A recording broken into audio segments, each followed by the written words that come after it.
Bismillahirrahmanirrahim. Assalamu alaikum dear students. Today we discuss the mechanism of breathing.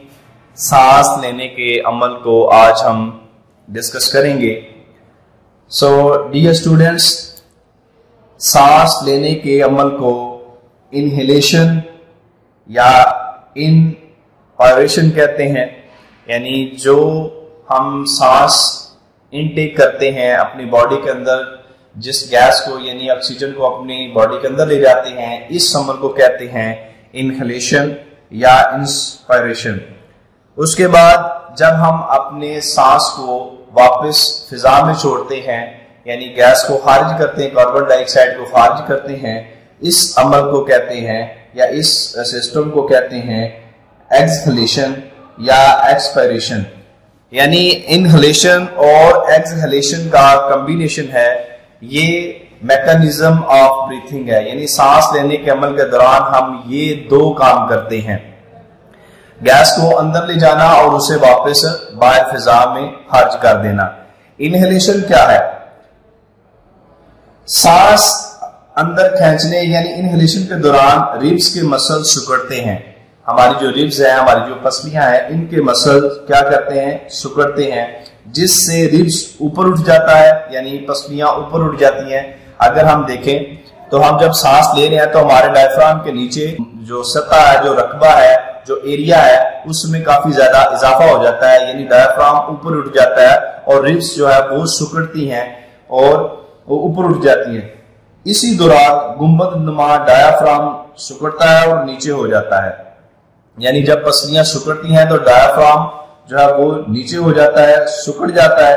इन हरकत से सीने के खला का रकबा बढ़ जाता है. यानी इससे जो है वो सीने का रकबा जो है वो उसमें इजाफा हो जाता है, जिससे फेफड़े के ऊपर दबाव में कमी आ जाती है. इसके नतीजे में फेफड़े फैल जाते हैं और इनके अंदर का हवा का दबाव भी कम हो जाता है. बाहर की हवा तेजी से फेफड़े में दाखिल होती है ताकि दोनों तरफ का दबाव बराबर हो जाए. यानी ये है मैकेनिज्म ऑफ इनहेलेशन का. जब हम सांस लेते हैं तो किस तरह से पसलियां ऊपर उठती हैं, उनके मसल सिकुड़ते हैं और सीने का रकबा जो है वो बढ़ जाता है और जो हमारा डायफ्राम है वो सिकुड़ता है ताकि हवा जो है वो तेजी के साथ जो है वो हमारी बॉडी के अंदर जो है वो मूव करे, तेजी के साथ जो है बॉडी के अंदर जो है हवा चली जाए.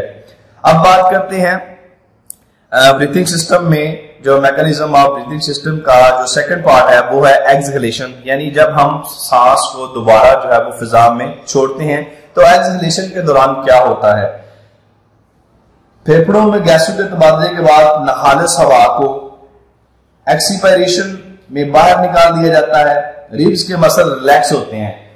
एक्सहेलेशन में रिब्स के मसल जो है वो रिलैक्स हो जाते हैं, जबकि हमने देखा कि इनहेलेशन के अंदर जो है वो रिब्स के जो मसल्स है वो सिकुड़ते हैं. लेकिन अब जो है वो एक्सहेलेशन के अंदर रिब्स के जो मसल हैं वो क्या कर रहे हैं? वो दोबारा अपनी जगह पर आ रहे हैं और रिलैक्स हो रहे हैं.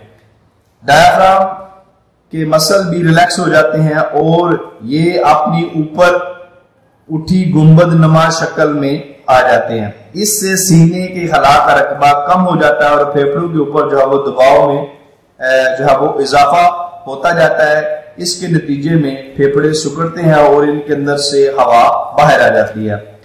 इंसान में नॉर्मल हालात यानी आराम के वक्त, यानी इंसान जब नॉर्मल कंडीशन में है, कोई काम नहीं कर रहा, नॉर्मल हालत में है, तो उस वक्त जब उसके तनफ्फुस की रफ्तार यानी मैकेनिज्म ऑफ ब्रीथिंग का जो सिस्टम है उसकी जो स्पीड है, उसकी जो रफ्तार है वो कितनी है? वो 16 से 20 मरतबा फी मिनट है.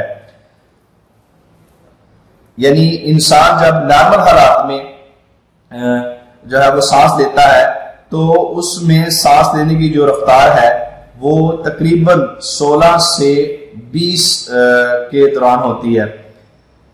इसी तरह जब सांस लेने के दौरान हवा अंदर दाखिल होती है या बाहर खारिज होती है तो इसका मुवाजना हम एक जो है वो टेबल के जरिए भी कर सकते हैं. यानी अगर हम बात करें ऑक्सीजन की मिकदार की तो अंदर दाखिल होने वाली जो हवा है वो 21% है, जबकि جس ہوا کو ہم باڈی سے باہر خارج کرتے ہیں وہ اس کا خراج جو ہے وہ 16% ہوتا ہے، یعنی انہلیشن کے دوران ہم 21% جو ہے وہ آکسیجن لیتے ہیں اور ایکسہلیشن کے دوران جو ہے وہ ہم 16% جو ہے وہ گیس کو جو ہے وہ باڈی سے خارج کرتے ہیں۔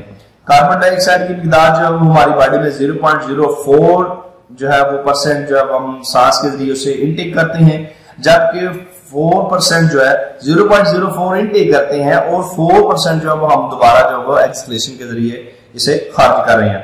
نائٹروجن کی مقدار اگر ہم دیکھیں تو 79% جو ہے وہ انٹیک کر رہے ہیں اور 79% کی باڈی جو اسے جو ہے وہ ایگزٹ بھی کر رہی ہے، باڈی اسے جو ہے وہ خارج بھی کر رہی ہے، یعنی پھیپھڑوں میں 79% جو ہے وہ نائٹروجن بھی آ رہی ہے اور اسی سیم کوانٹٹی کے ساتھ وہ جو ہے وہ دوبارہ ایکسہلیشن کے ساتھ باڈی سے آؤٹ بھی ہو رہی ہے۔ پارٹیکل ہیں وہ بھی قابل تغیر ہیں اور اس کے بعد ٹمپریچر ہے وہ بھی قابل تغیر ہے، تقریباً جسمانی ٹمپریچر کے برابر ہی ہوتا ہے۔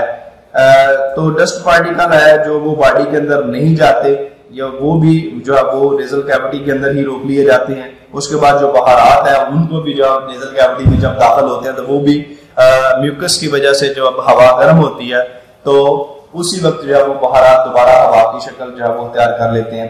تو یہ تو تھا میکانزم آف بریتھنگ، انسان میں سانس لینے کا عمل، کس طرح سے انسان جو ہے وہ انہلیشن یعنی ایکسہلیشن یہ دونوں جو ہے وہ میکانزم آف بریتھنگ جو ہے وہ بیک وقت باڈی کے اندر ہو رہے ہوتے ہیں۔